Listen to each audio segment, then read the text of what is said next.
Hi, hello everyone. Good afternoon. Welcome to this fifth session of the workshop series Industry Sector of the Month. So today we will have the part one on the topic agriculture. And for today, we will hear from NCC Slovakia with Bosidara Pellegrini, and initially we also plan to hear from NCC Czechia with Thomas Karasek, but we'll have to postpone this presentation from NCC Czechia to the next session, which will be on November the 12th. So keep it in mind for the next session. But for now, let's hear about NCC Slovakia with Bosidara Pellegrini. And without further ado, I'm stopping sharing, and Bosidara, you can share and present. And for info, as always, the talk is recorded, and we will share the slides and the recording afterwards. Oh, just tell me, please, if you see my presentation in the presentation mode. Yes, full screen, all good. So, good afternoon. Hi, everyone, and thank you for being with us here. I'm Božidara Pellegrini from the National Competence Center for HPC in Slovakia, and today I'll share a project that we developed together with the company SkyMove, where we combined drone-based LiDAR scanning data with high-performance computing. Our goal was to identify the positions and heights of individual trees and to test how much HPC can accelerate this process. So although the project focused on forestry, it clearly shows how these methods can also benefit the agriculture sector. So why agriculture needs HPC? Agriculture today faces a lot of pressure from climate change, limited resources, and a push toward more sustainable production.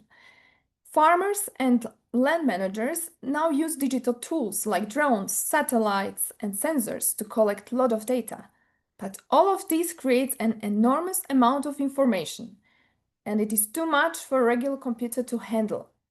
So that's where HPC comes in. Supercomputing allows us to process billions of data in a fraction of the time and turn this data into insights quickly enough to support the decisions. So this project with SkyMove is a great example of how that works in practice.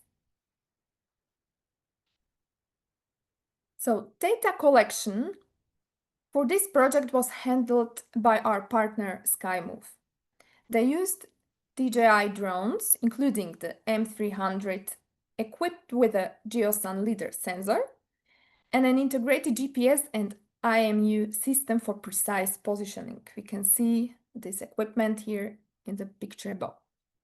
Flying at around 100 meters, they could scan large areas without losing accuracy. At the same time, they captured high-resolution orthophotos, images with a detail of about 3 centimeters per pixel, and positional accuracy of around 5 centimeters. So these images helped us visually verify the LiDAR data afterwards.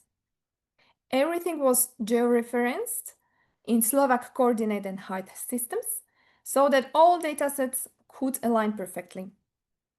So in short, the SkyMove's precise field work gave us the solid foundation we needed for all the HPC processing that followed.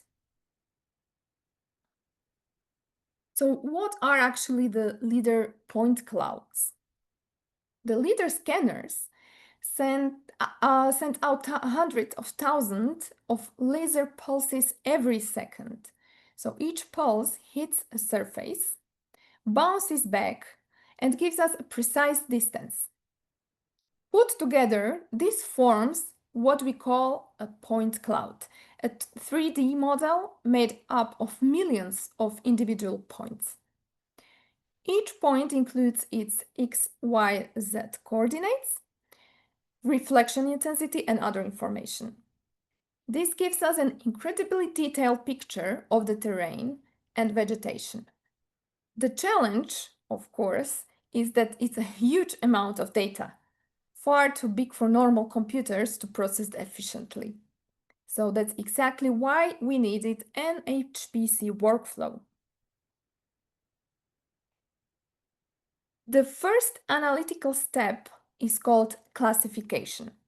Basically, we teach the computer to tell the difference between ground, vegetation, and man-made structures.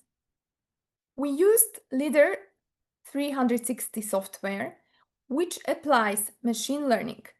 So to train it, we created a representative sample of points, manually labeling areas as ground, vegetation, and buildings. This training dataset, prepared with SkyMove's help, was then used to classify millions of points automatically. The result is a well-organized point cloud where each point knows what it represents: the ground, a tree, or a roof, for example. This is the foundation for all the next steps in our analysis. After classification, we moved on to segmentation, separating individual trees from each other. We first tested the TrillSaw plugin in Cloud Compare, which worked well, but ran only on a single CPU core. That means it processes one tree at a time. Fine for small areas, but far too slow for large datasets. So to fix that, we switched to the LIDAR library in R, which can run in parallel across many cores. This made it ideal for the HPC environment.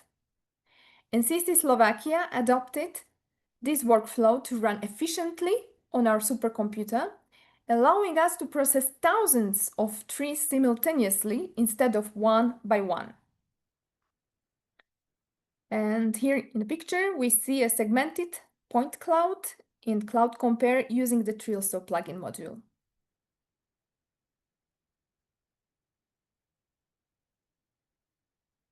So here is how the workflow looks when everything comes together. First, we locate the treetops, the highest points in the LIDAR data. Next, the software groups all the points underneath each top into a tree crown. To find trunks, it looks for dense clusters of points near the ground. And finally, to calculate tree height, we compare the elevation of the top of the tree to the ground level. That's what we call a canopy height model. SkyMove provided the high-quality data, and NCC Slovakia ran this full workflow on Devana supercomputer, and together we transformed millions of raw data points into detailed information about each tree. And in the picture above, we see the tree positions determined using the algorithm and corresponding tree segments identified by the Silva 2016 algorithm. That's by using the LIDAR library.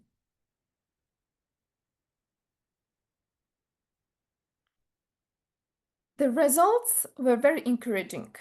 In terms of accuracy, we correctly located about 70% of trees within 5 meters.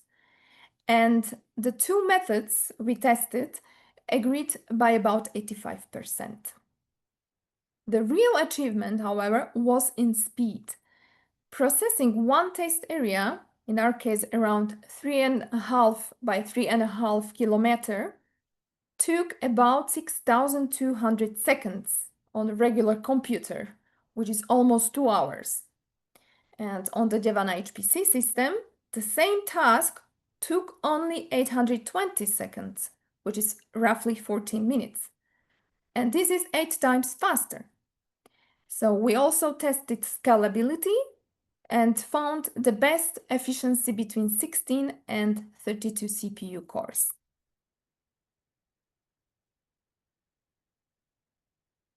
So we learned a lot from this pilot. First, the quality of the training data has the biggest impact on accuracy. If the initial classification is wrong, No algorithm can fix it later. Second, parameter tuning is crucial. So every dataset needs adjustments depending on tree density, terrain, and local conditions. We also saw that season and vegetation type matter. Leaf-on versus leaf-off periods and different tree species, for example, conifers and broadleaf trees, each appear very differently in leader data. Finally, HPC made it possible to handle the datasets at scale, turning what used to be a complex research task into a practical workflow. In the picture here, we can observe the histograms on the left display the number of correctly identified trees depending on the chosen distance threshold in meters. So on the top is the cloud compare method and the bottom is the leader method. And the graphs on the right show the percentage success rate of correctly identified tree positions based on the method used and the chosen distance threshold in meters.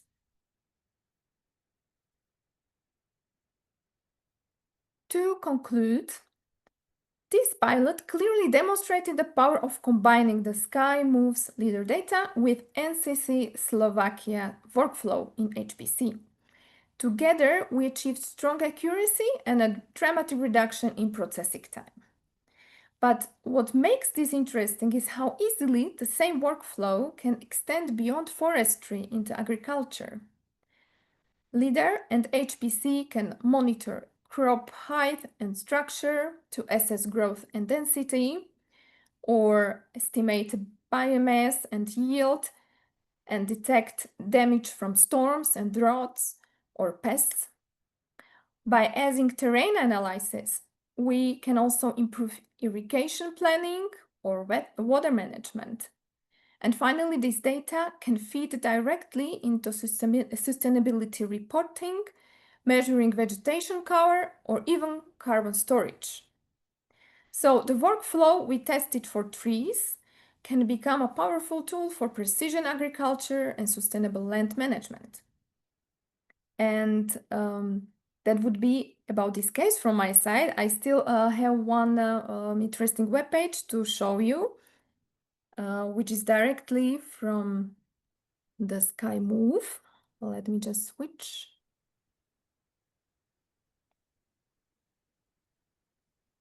So the company SkyMove published different possible areas of practical use of LIDAR. So I wanted to point it out very quickly, just for the imagination. So it's the environmental assessment, or forest planning and management, forest fire management, precision forestry, cities and towns. To survey the city, helps the city to know where things are and what changes have happened in the city. Agriculture, that's the topic of today. Biodiversity for birds, basin and stream definition in the river management, ecological land classification, river survey, pollution modeling, general 3D mapping, transport planning, railway infrastructure, wind farms, mining industry, recording buildings shapes, building information model, geology in general, and forensic purposes. So, and many, many more, I'm sure. So that's from my side, and I will be happy to take your questions. Okay. Thank you very much, Bosidara, for presenting for NCC Slovakia your experience on this topic of agriculture.